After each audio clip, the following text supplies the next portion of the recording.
Hey everybody, welcome to Digital Charcuterie. My name is Andrew Fantasia, and it's time for another Marvel United deep dive. Now, somebody quickly call George R.R. Martin because we're about to have a war of kings up in here. But before we get started, speaking of George R.R. Martin, did you know that he's not the only fantasy author in the world? There are several more. In fact, I'm one of them. I'm self-published, which means I'm not quite as famous or as full of pedigree as he is, but my self-published fantasy novel series, We Were Wizards, is available now on Amazon in hardcover, in paperback, and in ebook. This is going to be 20 books when it's done, but unlike Mr. Martin, I plan on finishing them all. We Were Wizards is my pride and joy. Seekers of the Stones is the first book, and then the next one you can read is Ghosts of Wizards Past, and they're both available right now. So if you have a fantasy fan who's like, I'm never going to get to read The Winds of Winter, I feel you. You know what you are going to get to read? Boom. So pick these books up for that fantasy fan in your life for a story that they can confidently get through all the way, because it is going to happen. But first, we have a board game to talk about, and War of Kings is a very special expansion. It's just full, chock full of great characters that we have not seen yet in 3 seasons of United. So let's hit the table and take a look at these Inhumans and everything they have to offer. Well, what a beautiful box, first and foremost. There's a lot going on this box art-wise, and I really, really like it. So what kind of movie could I possibly pair with War of Kings? Well, it took me a minute to think of it, but I found one that fits the theme, and it even has the word king in the title, and that is a documentary movie by the name of The King of Kong, A Fistful of Quarters. And if you have not heard of this, it is something else, my friends. This is a documentary about 2 guys who are both vying for the top spot. They want the world record of Donkey Kong high score, the high score on the Donkey Kong arcade machine. And it's a documentary chronicling the 2 of them sort of becoming rivals and, just trying to outdo one another and trying to get that Guinness World Record. And it is, your jaw will be on the floor. Like, you will not believe the kind of things you see happening in the world of video game world records. It's insane. The King of Kong, A Fistful of Quarters, it's fantastic. If you're the kind of person who puts stock in Rotten Tomato scores, it does have a 99%. So there you go. But that is going to pair well with this delicious War of Kings expansion, which has a little crown over the G. Man, when they announced this, I was delighted because getting the Inhumans was a big deal for me. All right, so this is chock full. So I'm going to carefully turn it around. And here we are. Let's see what it says. Genetically mutated by the Terrigen Mist, the Inhumans are gifted with extraordinary abilities. As Black Bolt sought to unite his people and the Kree to bring peace and stability to their races, Emperor Vulcan of the Shi'ar Empire launched a treacherous assault, igniting an all-out war. Can the Inhumans put an end to the War of Kings before it ravages the galaxy? God, I hope so, because I live in the galaxy, and I really would appreciate it not being ravaged. So, time to open up War of Kings and see exactly what those madmen at CMON have done this time. To begin with, we have our standard rules leaflet. It tells you all about how Terrigen Mist works, because that's a big new feature for this box. And then Gladiator's special rules and Vulcan's special rules. But Gladiator, it takes up most of it. There's a lot going on with Mr. Gladiator. There's some punch board underneath there, which I have mostly punched out.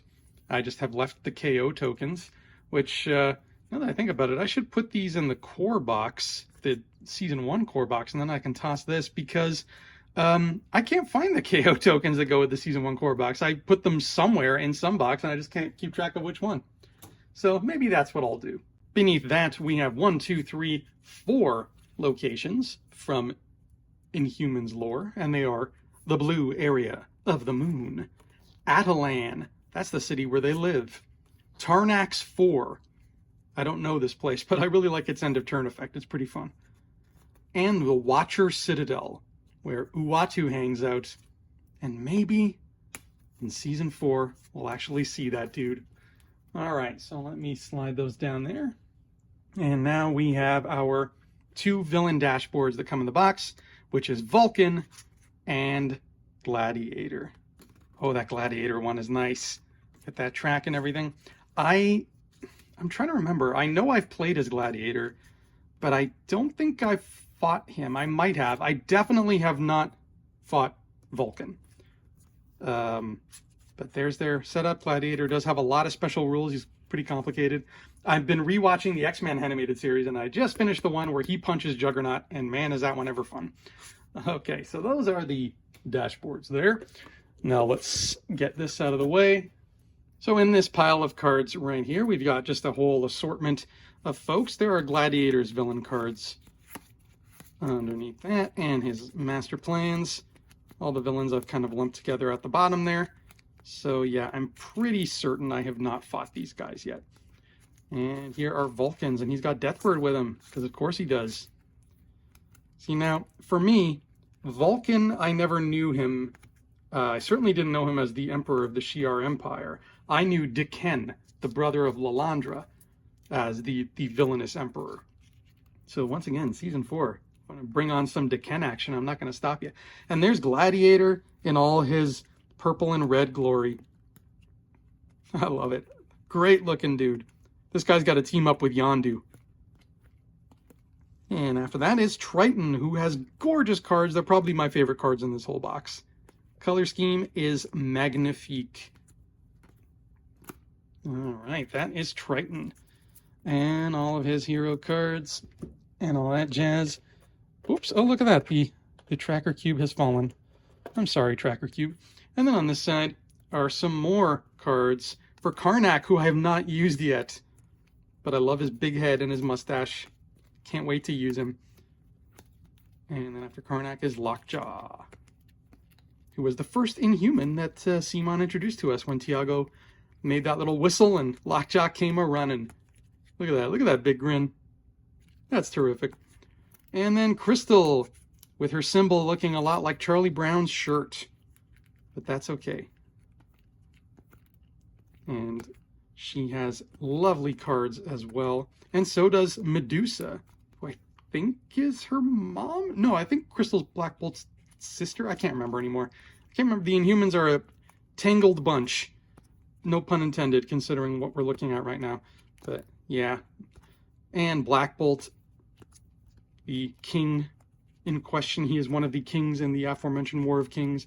I think Vulcan is the other one, I'm assuming. And then finally, who I just used for the first time, I believe, Gorgon, who's got big centaur legs, which is very fun. And he's got a big club in his hand. Lots of Inhumans. All right. And underneath that, we see our tokens here. These are the Terrigen Mist tokens. And they, they got something on the bottom of them, and you never know which one you're going to get until you peek through the mists, as it were. And then this giant rock thing that Crystal uses. I thought Gorgon used it, but it's Crystal. And then water tokens for Triton and also Crystal. Actually, water tokens became a big thing in Season 3. And, of course, your lovely purple tracker cube. Whoa!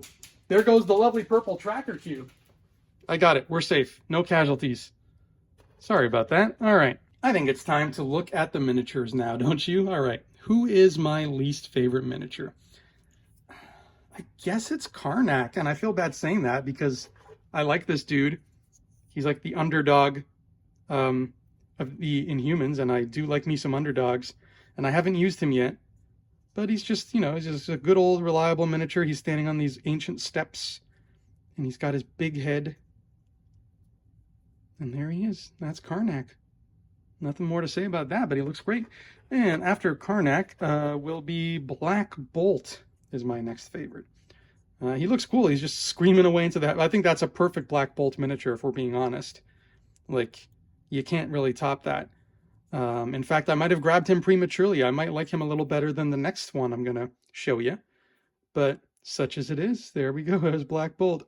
He should not be screaming like that. That's going to be devastating for the people around him. The next one is going to be Vulcan. I am an extraterrestrial from the planet Vulcan. Look at that. And he's kicking off with some powers underneath him there, some blasts of fire, I suppose. And he's just flying away. Very plain looking character, you know, nothing fancy about his costume or anything like that. But they managed to balance that out with a really dynamic miniature. And after Vulcan is this handsome fella.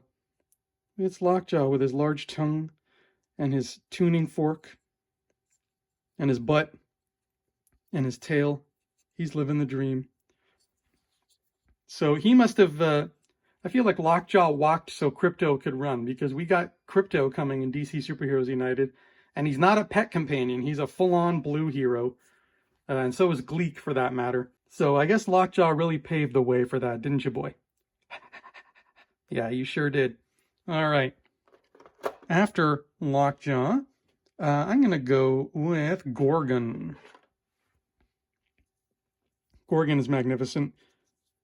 Those big feet of his clomping around, but it's this club mace thing that he carries around that I really enjoy.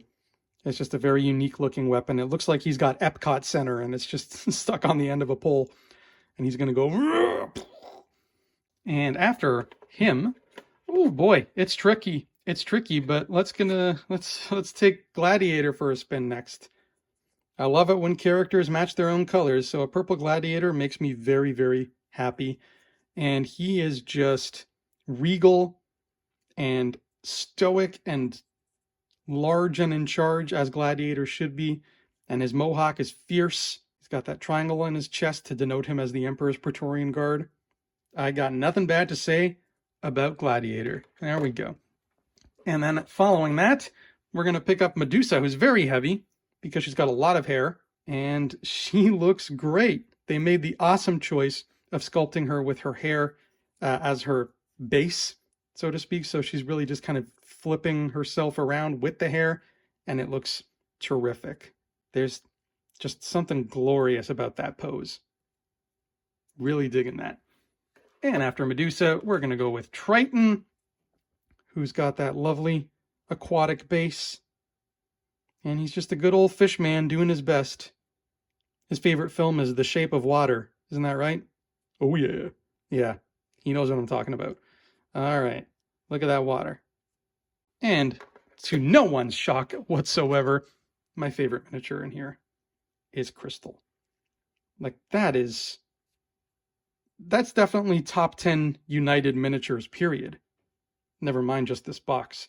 The fact that they had the chutzpah to go all in with the fire and water, it's so nice that sometimes I'm afraid to touch it because I feel like I'm going to break it somehow. But no, they build these things pretty solid.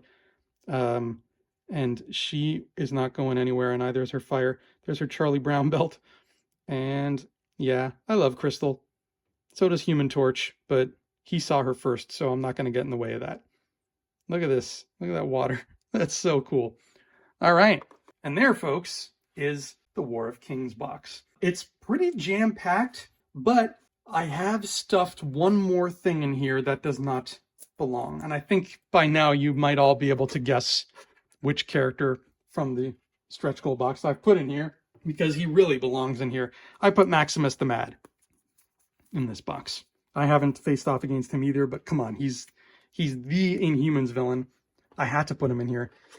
And it's just barely staying afloat. Like, this is already a very full box. You can see that overflow on both sides is significant. So it's not my finest storage work by a long shot, but it needed to happen. I needed to remove another villain, and he was a no-brainer. So those were his cards there. And here is his dashboard, just to give you an idea of what he is all about. All right. There's Maximus, and he looks like he's up to no good. That is quite a nasty grin on his face. And then I will put those back from whence they came. And the overflow isn't so bad once we get this plastic cover on top. The box just manages to close properly, but it is definitely visibly not as it should be. And I think that's the only box in the entire collection that I have where that is the case, where the overflow was that significant, but it's not even that bad. See, like it's very, very slight box lid lift, as they call it. But that is the War of Kings. So now let's take it to task and see how many points we can give this sucker. Spoilers, it's probably going to be a bunch, considering everything you just saw. Inside the War of Kings expansion, you are going to find 7 regular minis and 2 special minis.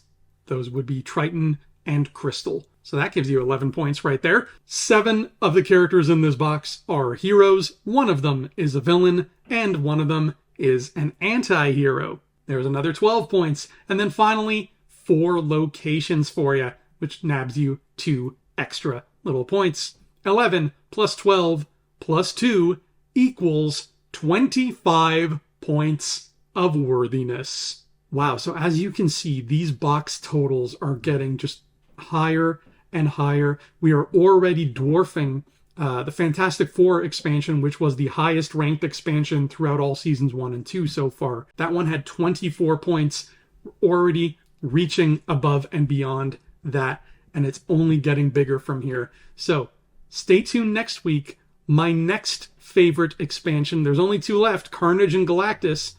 Which one's it going to be? You'll see in 7 days. I'll meet you back here. Until then, my friends, thank you so much for tuning in. Take care. Have a wonderful day as we continue to sit here and make the wait for DC Superheroes United a little bit shorter and a whole lot sweeter. See you next time.